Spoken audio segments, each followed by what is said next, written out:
Hi, I'm Daniel Lucas, and welcome to Book 101 review. Book 101 is about the books that I read for the last 40 years. And today I have my special guest, explorer of time and technology, from historical insights to futuristic innovation. None other than Mr. Christian Moran. Welcome, Mr. Christian, a Book 101 review. And can you please introduce more about yourself that I miss? Thank you for having me, Daniel. I appreciate the opportunity. My background is in documentary film. I made my first documentary back in 2008 called Ayahuasca Diary, where I synthesized my love of archaeology and ancient history along with filmmaking. And since then, I've done a number of documentaries on people like Walt Disney, emerging technologies, and written several books, a couple books on the history of the Walt Disney Company, science fiction novel, a graphic novel. And these days, I'm primarily involved with our company called GTEC, which stands for Granttown Experimental Communities, which is a development startup using emerging technologies to try and build the communities of the future. And along with that, I'm still involved in filmmaking with our work at the Expand Institute, where we use emerging technologies such as artificial intelligence to better help people understand the wisdom of the past and how it can be applied to the modern day and on into the future that we are moving towards. And thank you so much for sharing your knowledge and wisdom to the world, Mr. Christian. Thank you. And today, let's talk about Echoes of the Past, how history and AI shaping the future of storytelling. And inviting you to please do come over on my Movie 101 review. It's my fifth season already, and let's talk about the films that you are talking about. Okay. Absolutely. So let's do this. The core driver. At its heart, storytelling is about making meaning from experience.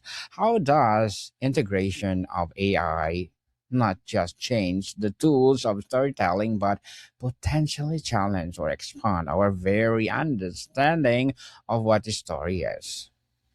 Sure. So I think that, some of the most interesting things regarding artificial intelligence and its use in filmmaking is the ability for a filmmaker such as myself to really be able to control in almost a complete way the story that is being told, the story that they are attempting to tell.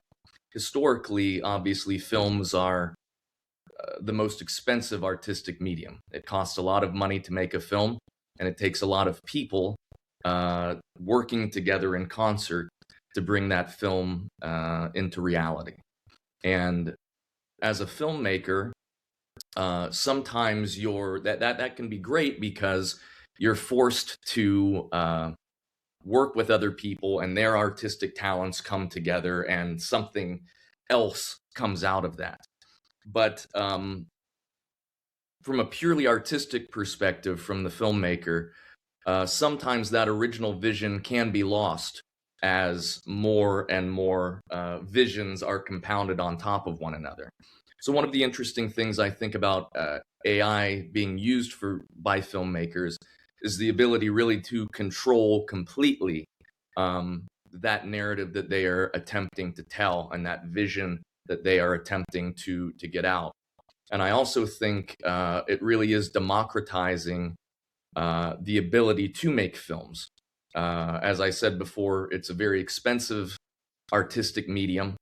And whereas today it might cost $200 million to make a very large production, there are people alive today, a few years from now, who will be making phenomenal films sitting in front of their computer, and it costs them $20 to make what a few years before only cost $200 million.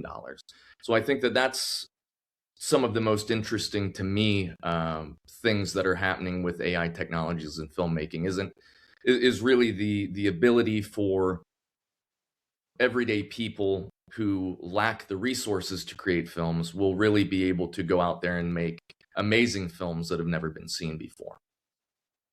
Amazing films for sure. So we often think of history as a fixed record. How can AI help us move from viewing history as static database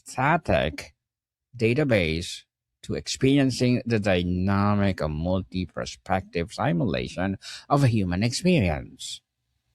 Absolutely. I think that that's one of the things that I'm most interested really in um, doing with artificial intelligence and filmmaking is, first of all, as someone who's interested in history, I found AI to be a tool that really helps me understand history in ways that I haven't been able to before, because I can use those tools to really help me learn in ways that are really specialized for how I learn. No one learns in exactly the same way. Some people learn best by reading, some by listening, some by experiencing. And so the various ways that you can use AI to personalize your learning of history, I think is very interesting and very important. And beyond that, I think that um, beyond reading history, beyond watching a documentary, these new forms of AI that are emerging, as I said, again, more personalized. Once you can create immersive environments using artificial intelligence, um, you'll be able to really step into the past and really have a truly experiential, um, participatory view of history, where it's not just words on a page, it's not just images on a screen. You will truly be able to step into the past, see how people lived, hear how they spoke, and really feel that time period and what those people were and how they lived. Very well said, Mr. Christian. The new oral tradition. For millennia, stories evolved through oral retelling. In what ways is AI generated narrative modern, digital counterpart of this ancient process? And what might we gain or lose in the transition? That's a very interesting question. I had never thought of that before. Obviously, as you suggest, uh, oral traditions are the oldest form of narrative storytelling and of transmission of history. Um, I think that artificial intelligence, in terms of being the successor to that tradition, I might go back to kind of what I had said before. I think that with AI having access to almost the totality of human knowledge, uh, and as AI gets to know you as an individual, the more that you use it, it really can, whatever you're curious about, whatever you're seeking knowledge of, it will have access to that knowledge. It can teach you about that, and it can teach you in a way that makes the most sense to you. It can speak to you in a way that most resonates with you, as opposed to perhaps a more scholarly language. It can talk to you in a way that you really retain the information.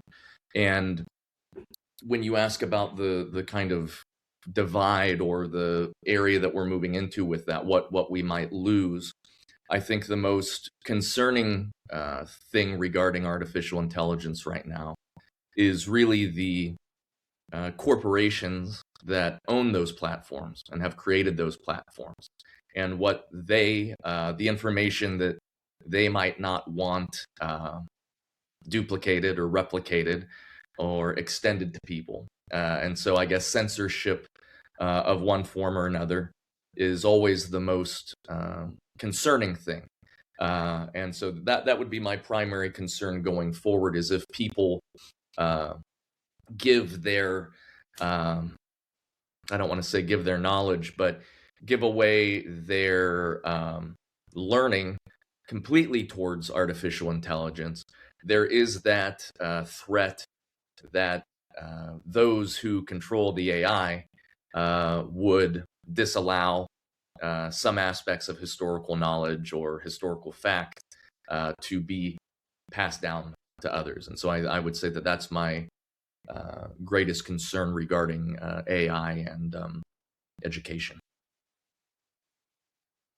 Mr. Christian, let's talk about AI as a creative partner as well as a tool. The historian's co-pilot. Imagine an AI trained on the complete works of a historian like uh, Toni Morrison. How Mhm. would such a tool act not a replacement but as a thought partner for a modern writer exploring historical theme? Well, I can give you a personal experience that I've had that I think really shaped how I view AI as a partner in my process. So I've been fortunate to make a number of documentary films in my life, and obviously the beginning of that process would be outlining the film, what I hope it to be, what subjects I want to cover, and how it will flow from beginning to end. As I began working with our group Expand Institute, we got more into um, not just pure documentaries, but the idea of timeless wisdom. We did a series on the first one, the 13 Virtues of Benjamin Franklin. So Benjamin Franklin created really the first self-help program in the world, and he created it for himself, where he said, these I think are the 13 virtues that any human being should try to uphold. And he was going to try and spend 1 week perfecting a virtue, and then move on the next week to the next virtue. And after he got through 13 weeks, he'd start back at the beginning again. And when we started the process, my partner Alex Changho, um, who has worked with Tony Robbins and a number of other people in that space, he wanted me to outline in a particular format so that this would be more educational. And I had never outlined in this particular format. I don't even remember what it's called. But he said, do you think you can outline the Ben Franklin documentary in this format? And I said, absolutely, sure. I'll just have to learn it. So I went a week, 2 weeks, 3 weeks. After 3 weeks, I still had not even learned properly what this particular formatting technique was, because it dealt with personal growth and things of that nature that I just had not dealt with before. And so this was in an early version of ChatGPT, I think ChatGPT 3. And we asked it one day after 3 weeks of me not being able to get this outline done, are you aware of the 13 virtues of Benjamin Franklin? It said yes, and it listed them out. And then we said, are you aware of this particular type of formatting for personal growth? It said, yes, I am. And then we said, could you please outline a video series on Benjamin Franklin's 13 virtues within this particular type of formatting? And within 15 seconds, it had accomplished it. So what in 3 weeks I had not been able to learn and implement on my own, it accomplished for me in 15 seconds. And I was then immediately able to move into my normal process of filmmaking by using that particular outline that it had created. So I think that to me, using AI as a partner is not giving over your creative abilities. It's not allowing it to do everything. It is allowing it to do some of the tasks that you maybe don't particularly enjoy doing, or in my case, in this particular instance, didn't even know how to do. So I think that those are some of the most interesting ways of partnering with AI. Very well said, Mr. Christian. Very well said. So, what will be your short term and long term goals? Short-term and long-term goals with artificial intelligence and filmmaking. Yes, please. Okay. Short-term goals for me have been to really, this technology is changing so quickly. As soon as we get done with one video series, the everything has changed. To put again, to use my own experience, the first timeless wisdom we did was the Benjamin Franklin, and at that point we could use a platform called Midjourney to create still photos using artificial intelligence. Um, so we did that. But by the time we were done creating it, video platforms had come out, right? And so now we were already behind the curve because we were releasing a documentary that had used AI to create still images, but now you could create video. And so the next one, which was on the philosophy of Bushido, we were able to use AI video that we had created to do that. But then when we were done with that, now it's getting to the point where you can create whole scenes, camera angles, within an environment, so that I'm not just creating one shot of one person. Now I can create a room, and I can set up a camera that films from this angle and then from another angle using the same characters and things of that nature. So my short-term goals have really been to try and adapt with the technology and learn it as quickly and as efficiently as I and my team can. Long-term goals for us, I think, would be to really attempt to, when the technology is to that point, which I think it will be within the next 12 to 18 months, to really try and use that technology to create a feature-length narrative film that does not feel like AI slop, as is typically the term people use right now, but um, is a film that you can feel the emotion from the characters, that you can feel that it really was made shot by shot, angle by angle, story beat by story beat, by people who care about the story that they're trying to tell, and to do it in a way that is as emotionally resonant and effective as traditional filmmaking. So that would be my long-term goal. Good luck to your good luck to your goals, Mr. Christian. Looking forward for more success. And what will be your piece of advice for those people that don't want to be like you? People that want to be like me, piece of advice. Well, I would say that um, the most important thing that you can do is believe in yourself. And if you have an idea that you believe in, it does not matter if others believe in it or not. The first step to creating anything is to believing that it can be done. And I can't tell you how many people I've researched throughout history were told that what they wanted to do was crazy or impossible or not worth the time or effort. And they're the ones that went on and made a difference in the world and a difference in people's lives. So the first step to accomplishing anything is in believing that you can accomplish it. So that's I think, my foundational advice to anyone. Well, great advice, Mr. Christian, and thank you for that. So, can you please recommend a book or books that influence your journey? Absolutely. I think regarding how I view technology, the most important book was a book that came out about 20 years ago. I think it was the end of 2005 or start of 2006, and it was by a man named Ray Kurzweil. It's called The Singularity is Near. He recently released a kind of sequel book a year or two ago called The Singularity is Nearer. But The Singularity is Near really helped me to understand something called Moore's Law, which is this idea that every year the ability of technology and computation doubles and the cost of computation halves. So by following that curve, you could begin to understand what technologies would become possible within certain periods of time.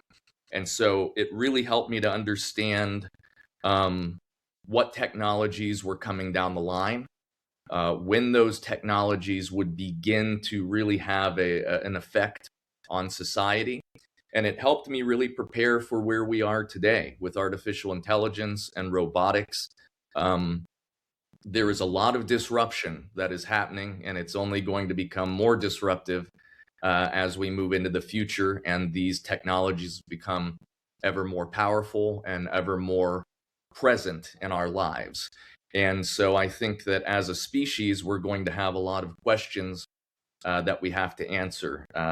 That because these technology is neither good nor bad. Technology is neutral. It's the way in which we implement these technologies that we judge as either being good or bad. So these technologies are, as I said, are going to have a disruptive effect, but that creates the opportunity for us to create a better system, better ways of life. And if we implement these technologies properly, we're going to be able to create a world in which every human being on the planet is fed, housed, clothed, and educated. If we don't properly institute these technologies, there's going to be a few very, very rich people and everyone else. And so, I'm an optimist, and I believe that using these technologies, we are going to create a better world for everyone. And that's what we're trying to do through my organization, GTEC. As I said at the beginning, trying to create communities using these technologies. And that book, The Singularity is Near, really put me on that path to saying there are problems in the world, and technology can help us solve those problems if we implement the technologies correctly. Very well said, Mr. Christian. But before we wrap up our discussion for today, I'm inviting you to please do listen to my other podcast, people, because my abstract essay is already in sixth season, abstract poetry in third season, and my book 101 review in sixth season too, comedy 101 fourth season, and my food 101 in sixth season as well. Geography 101 love letters, movie 101 review, music 101 are in fifth season, science 101, sex 101 in his fourth season, and of course my baby podcast, trivia 101, motivation 101, spiritual awakening 101, entrepreneurship 101, love letters are no low 101, mental health 101, coaching 101, of course my Bible verses 101 are my baby podcast. So please listen to them wherever you listen your podcast. So Mr. Christian, let's project forward 50 years. Paint a picture for us. How might a child in 2074 interact with and understand a pivotal event with the 20th century using the storytelling tools of their time? Wow, that's a very interesting question. With the storytelling tools of their time in the year 2070, by that Mm. point, we will probably have the technology known as nanobots. And those are, well, they're robots at the scale of cells.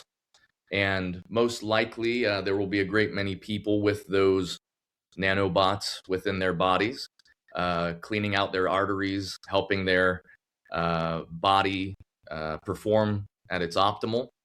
And there's a very good possibility that those same nanobots will be able to connect to the neurons in your mind and will be able to essentially help you experience, instead of putting on VR goggles or watching a movie, Mhm. you would be able to experience in a very real way touch, taste, sound, feeling.